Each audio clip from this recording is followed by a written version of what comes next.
Office of the Medical Examiner, Pete'sville. Dr. Jack Hanman is speaking. How can I help you? Good evening, this is Kate Brooks. I'm not sure if you remember me. A few weeks ago, we talked about an article I'm working on. It's about your wife. I dropped by last Friday to speak to you, but you weren't working at the time. I asked the security guard to pass on a note for me. I would like us to discuss the topic of... I thought I had made it painfully obvious for the last time. No! Please don't call me again and stop inquiring about my wife. Damn journalists. They don't let me work. God damn it. I'm not in the best frame of mind to record a lecture for my students now. I'm feeling completely broken. Where did I leave my meds this time?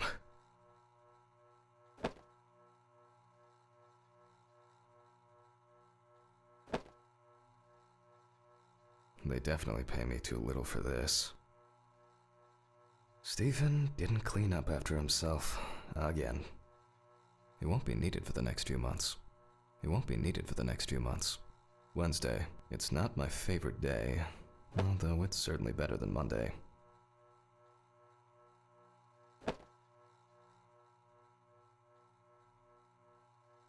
Awful. It would be good to finally repair the coffee machine.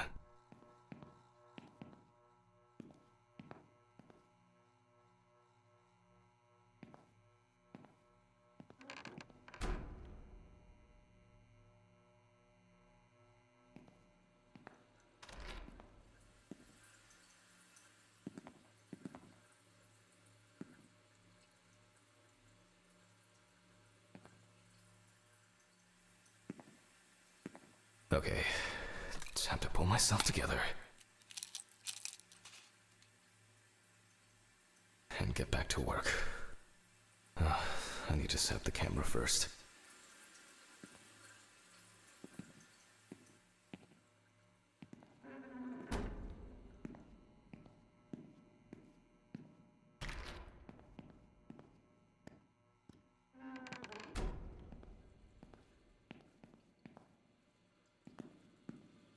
Let's hope I'm not caught short this evening.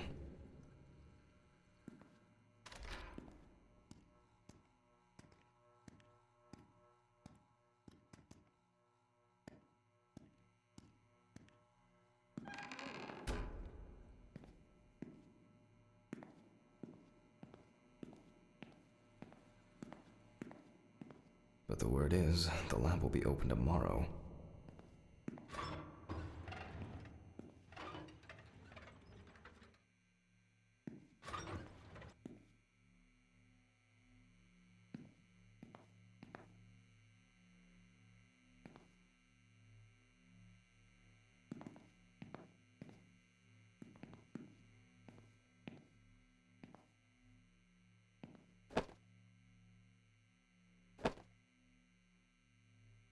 Some of my previous cases, a reminder of more prosperous times.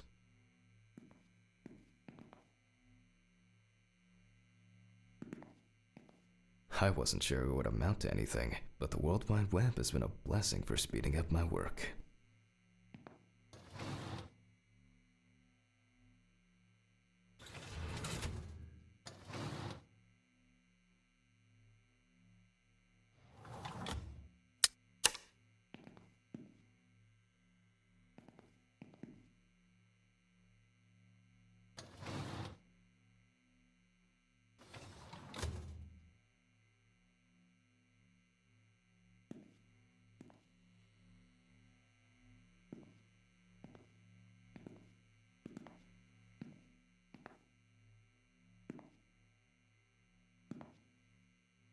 Some of my previous cases, a reminder of more prosperous times.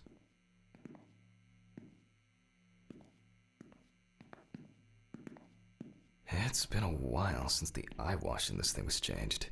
It's probably a health hazard now. I need to fetch the camera.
Another kidnapping this month.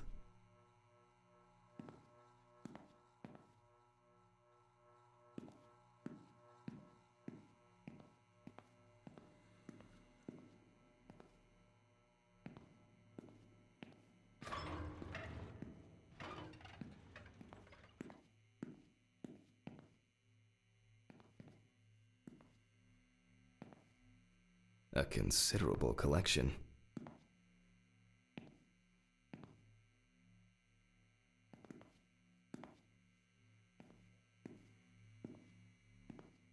I need to fetch the camera.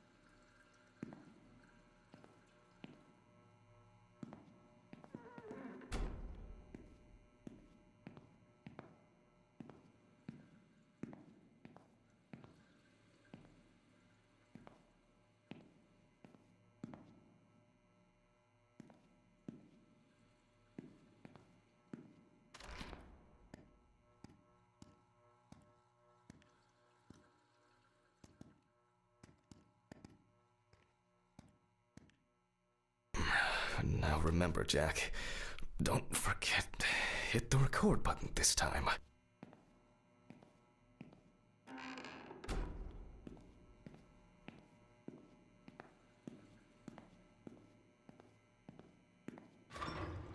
Hopefully the new tripod is going to hold up.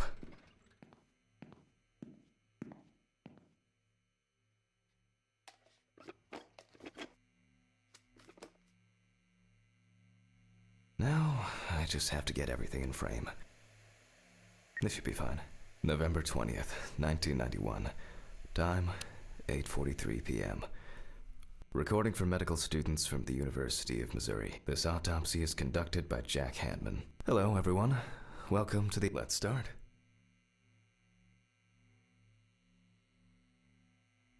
Always wear an apron, mask, and gloves. Goggles are a must when the job is splashy. And in case of sharp accidents, it's worth having disinfectants at hand. It's true that you won't get ptomaine poisoning straight away, but if your liver or kidney aren't doing well, you may end up with diarrhea. The cadaver is placed on its back on the autopsy table. The pathologist stands on the right of the deceased. Make sure that all the necessary tools are always at hand so that you don't have to run around looking for something, like I do all the time. In the process of revealing and securing forensic evidence, it is difficult not to interfere with the original condition of the deceased. Written and photographic documentation plays a vital role throughout the entire examination process. During your research, be patient, inquisitive, but above all, attentive to detail. Many entries are visible at first glance, but sometimes they can be cover for more interesting stories. And lastly, remember that nothing teaches you self-narration like working with the dead. So get used to that fact soon. Everyone will think you're talking to yourself. Now, onto the police folder. That will contain all sorts of pertinent information as to who the deceased might be and what potentially happened to them. So, let's take a closer look, shall we?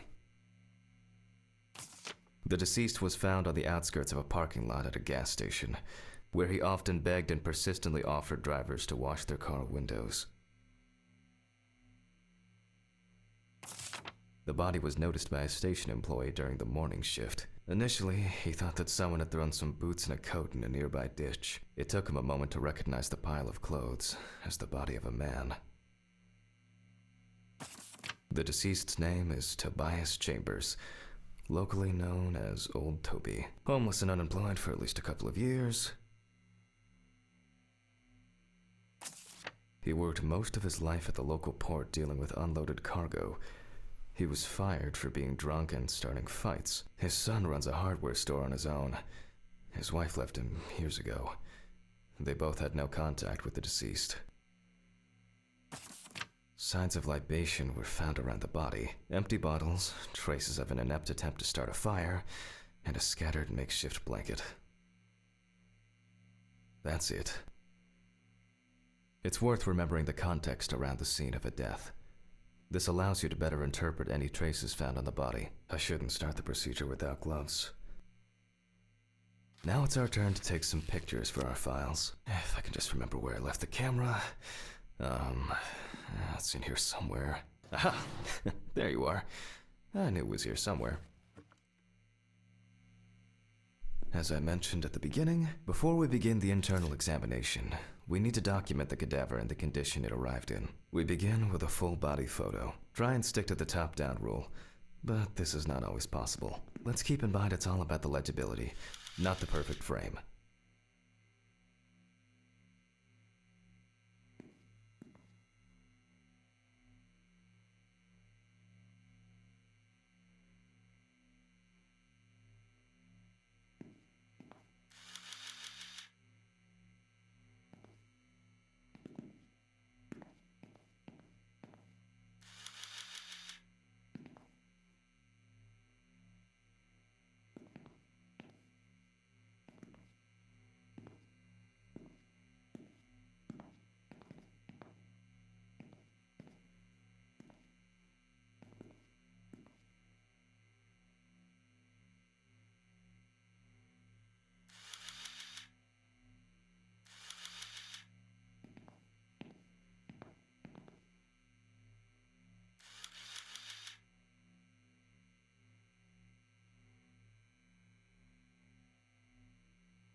Voila, now we move on to the next step, looking for traces. Take your time.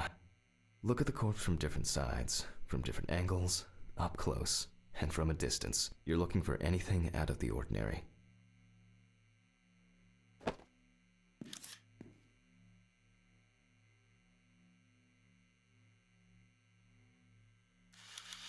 That's something interesting. It will be necessary to check whether this injury was severe enough to cause damage to the brain.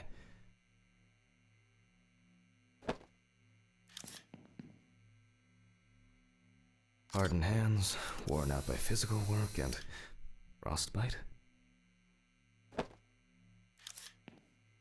Some wounds in the feet and signs of frostbite, probably because the subject's shoes were too small.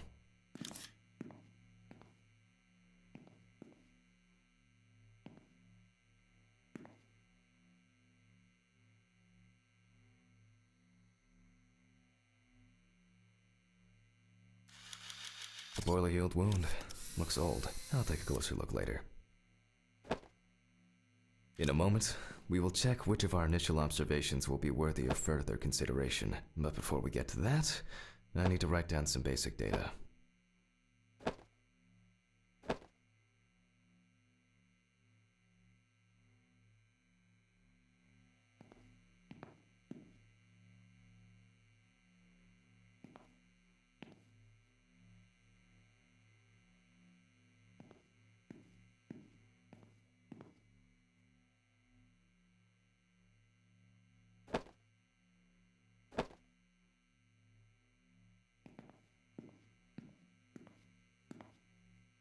Scalpel, scissors, syringe, magnifying glass, knife. I guess I forgot to clean the knife.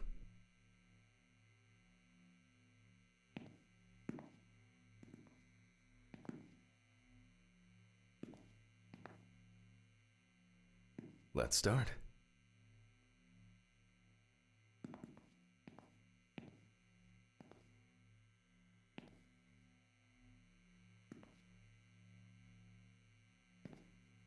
Scalpel, scissors, syringe, magnifying glass, knife.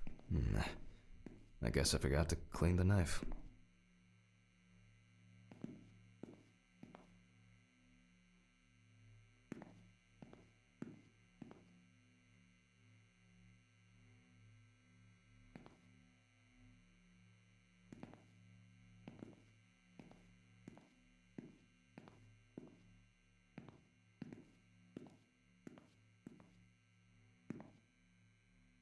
I wasn't sure it would amount to anything, but the World Wide Web has been a blessing for speeding up my work.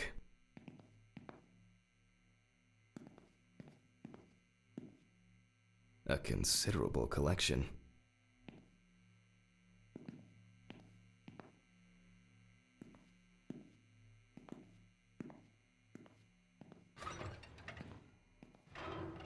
But the word is, the lab will be open tomorrow.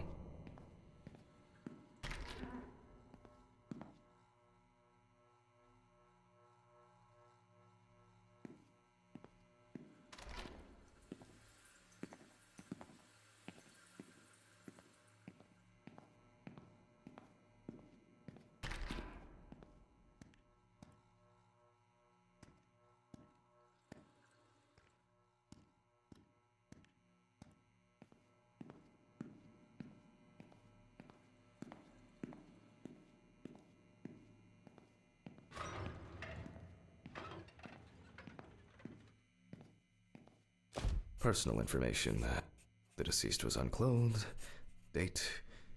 Okay, as you can see, I note everything down on previously prepared forms. Every pathologist must keep a detailed record of every step of the autopsy. This not only allows you to track the procedure, but also collates the results together, upon which you may back up your conclusions. So, enough of the boring prep. Let's begin by taking a closer look at the spots I photographed earlier. For this, you're going to need a magnifying glass.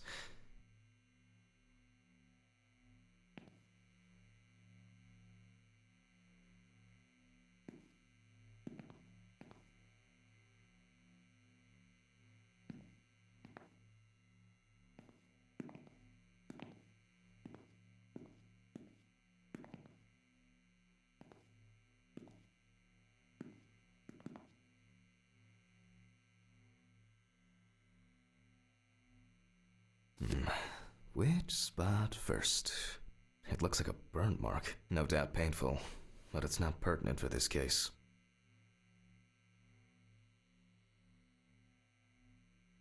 I can confirm the presence of ecchymosis on the deceased man's head. The appearance indicates the intravital nature of the wound. Add alcohol, which I can clearly smell, and this was an accident just waiting to happen.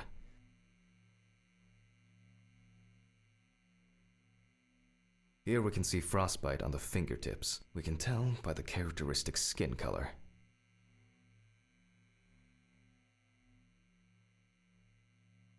Definitely a painful mix of frostbite, abrasions, and blisters. Old Toby had been wearing shoes too small for him for a very long time. That's if he wore any at all. So far, there are a lot of superficial wounds, but only one serious injury to the head. Let's go back to our notes.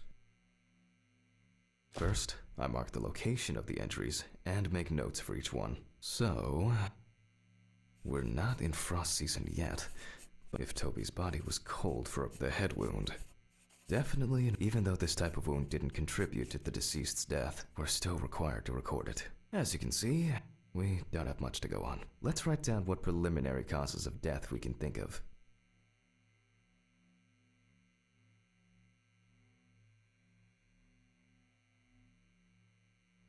Considering the conditions in which he slept, his body may have become hypothermic. The nights have been particularly nasty lately. We will check if there are any signs of freezing internally. Various types of accidents are a common cause of death among the homeless and the elderly. Perhaps old Toby slipped and accidentally hit his head. This is of no interest to us. Since the deceased clearly smelled of alcohol, I'll add alcohol poisoning to our list.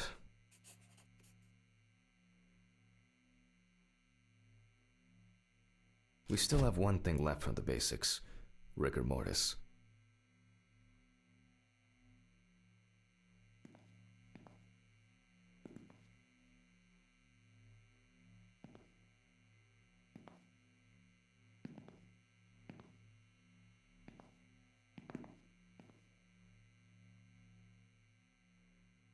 Well, we take our deceased by the hand, gradually we raise it,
Now let it go. As you can see, the hand falls loose. What's the conclusion? Death must have occurred more than 72 hours ago. The police information appears correct.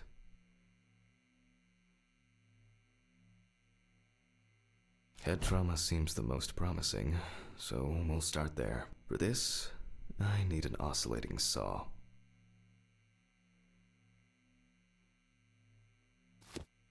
The cut is made from ear to ear.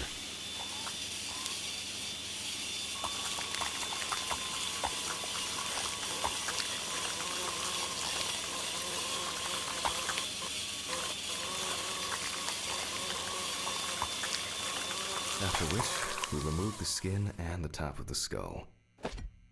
After the basic examination, we can see that the brain's cerebral gyri in both hemispheres are symmetric. The brain looks good. Let's take a cross-section. Some pathologists prefer to examine organs without removing them. However, for me, it's much more convenient to examine them on a board, which we'll do now.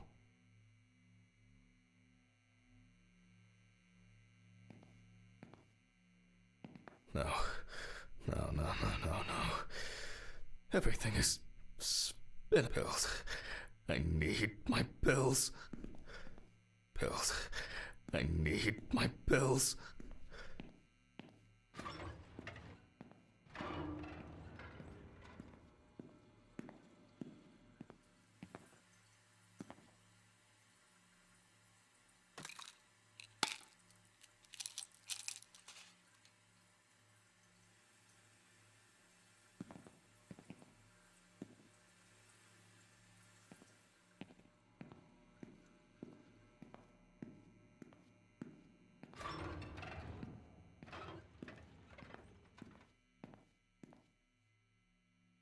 Holding a long, narrow blade knife in the dominant hand, we slowly cut the cranial nerves on both sides, all the time pulling the brain towards us.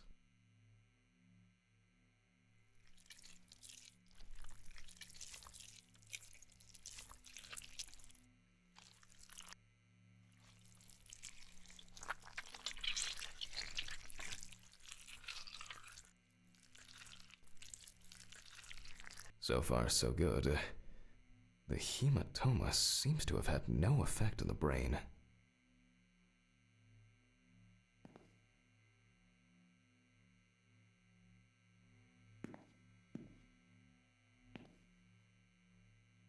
We can rule the fatal accident out as well.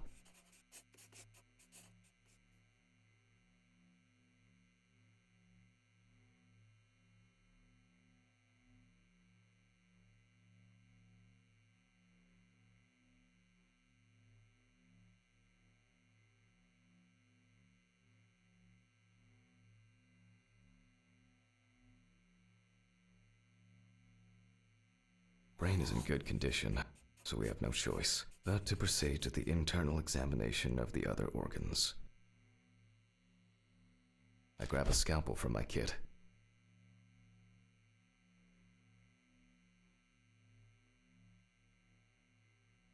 The incision should be in the shape of a letter Y.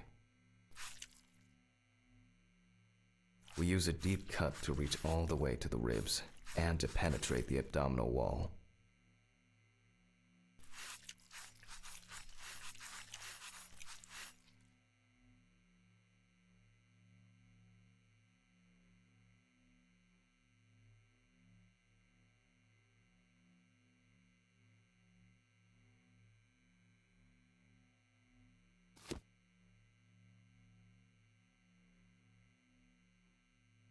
Alright, now we peel back and separate the skin.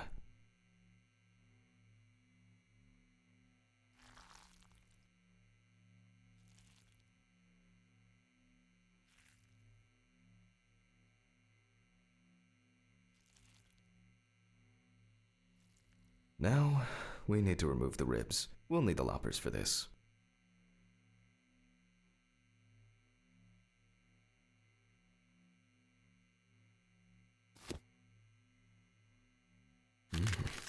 Quite a satisfying crunch, for some anyway.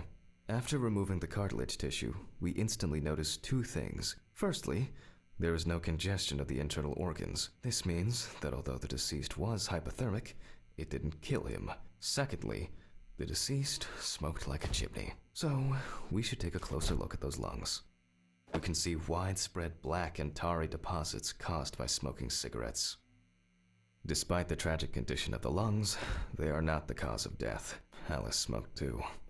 It didn't kill her, but... what was I talking about? Lungs. Yes. Advanced inflammation.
What now? The syringe. Now's a good time to collect some samples. Specifically 3. From the eye, the heart, and the bladder. I'm interested to see the concentration of alcohol in the body. Vitreous humor analysis is very useful in indicating long-term alcohol abuse. 5 milliliters from the left ventricle should do it. Left on the bladder, we draw about 10 milliliters of fluid. Now we take our samples to the centrifuge, but before I do that, I need to find my notebook. My dyscalculia means that I always double-check the settings. Please excuse me while I run and fetch it.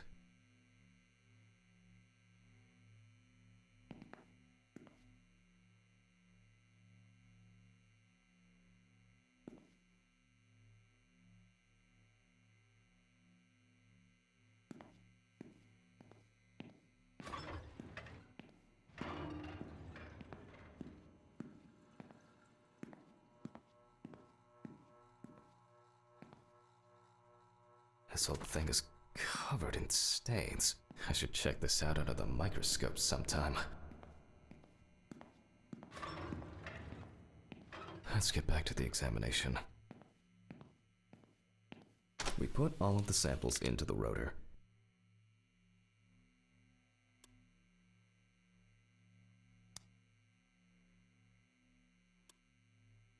Now, we set the appropriate time and speed.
Okay, let's roll.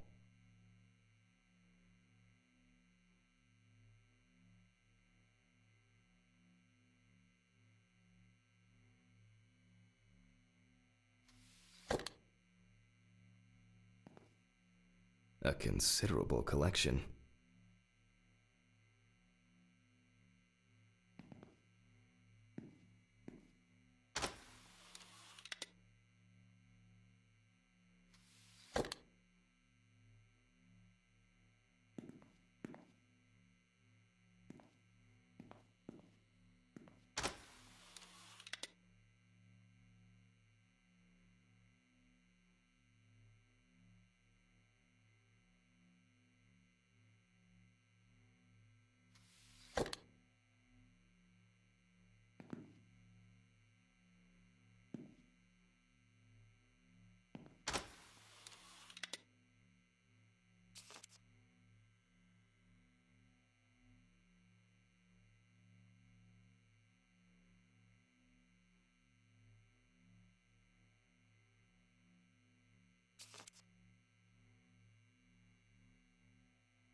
Oh shit.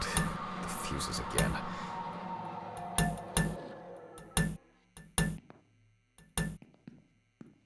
Where were we? Oh yes. The blood alcohol concentration. Let's see what we've got here. Everything's separated as it should. Our lab is closed until tomorrow after the last, incident. However, considering that Toby's favorite eau de parfum appears to be ethanol, I'm guessing the results won't surprise me at all. Let's go further. We will now focus on the cardiovascular system, specifically the heart. We remove the organ and examine it closely. We look for dark hypoxic areas, clots, or other elements that stand out as abnormal. At first glance, the heart looks fine. The pulmonary trunk and aorta seem to be in good condition. There are no pathological changes that would have contributed to Toby's death. Now let's take a closer look at the stomach. Size is normal, healthy, pink color.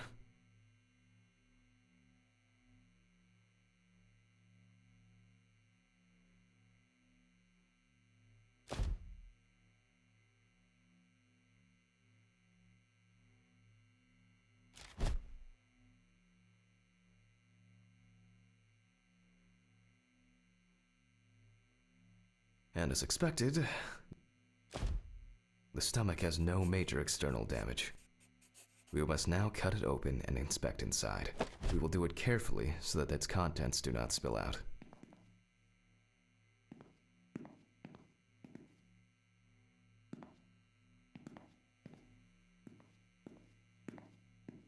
We open the stomach along the greater curvature, from the heart to the pyloric end. Oh, I already feel like there's something left inside.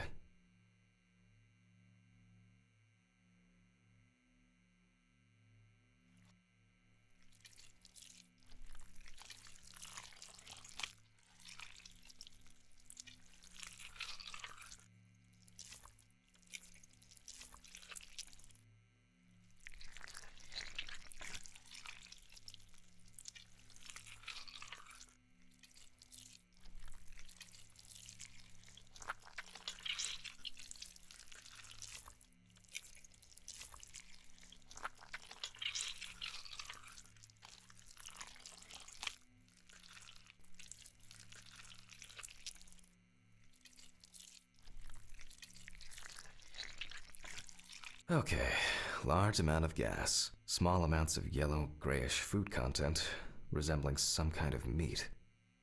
Either our deceased hadn't eaten in days, or the bulk of his stomach had already found a way out. Looks like I'll have to find the missing contents.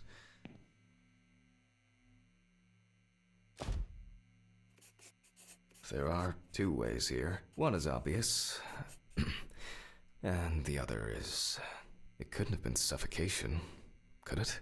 I'll add this to the list and move on to the deceased's neck.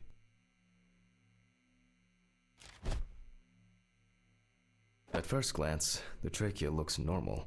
Same result as with the stomach. The external inspection doesn't tell us anything. This time we'll cut on a tray. While cutting such a small organ as the trachea, we must make a precise incision. To be able to cut with the very tip of the blade, we must hold the scalpel as we would a pen.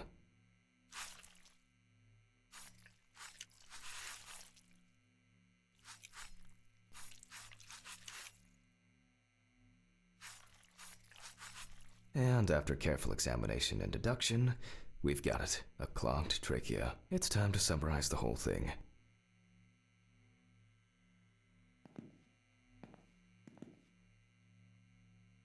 Based on the report and preliminary documentation, it's safe to assume that the deceased passed out after consumption of alcohol and then fell asleep on his back. Then, the gastric contents refluxed and flooded the airways, causing death.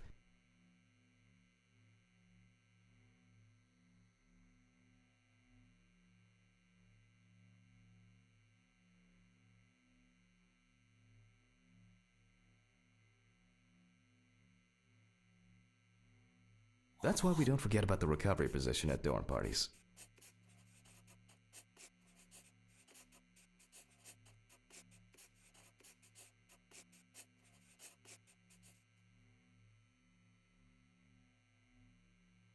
And now it's all clear. The death was suffocating. The mystery is solved. But for us, this is not the end. First, the dead body needs to be cleaned up.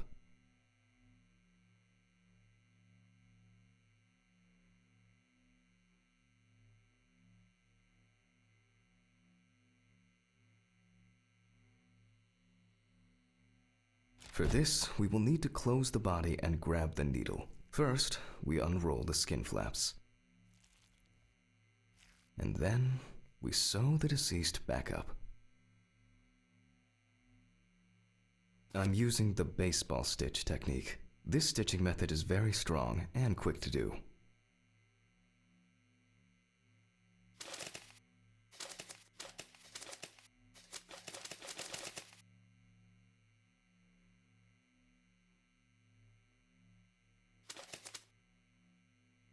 Beautiful.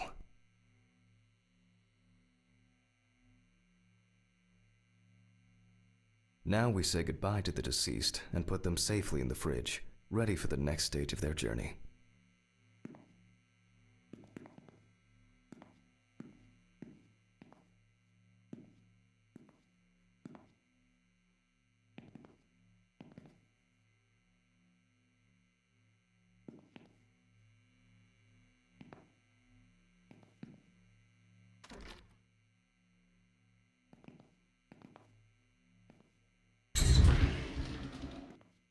God, I'm tired. I'll drop these samples off at the lab on the way to the bar.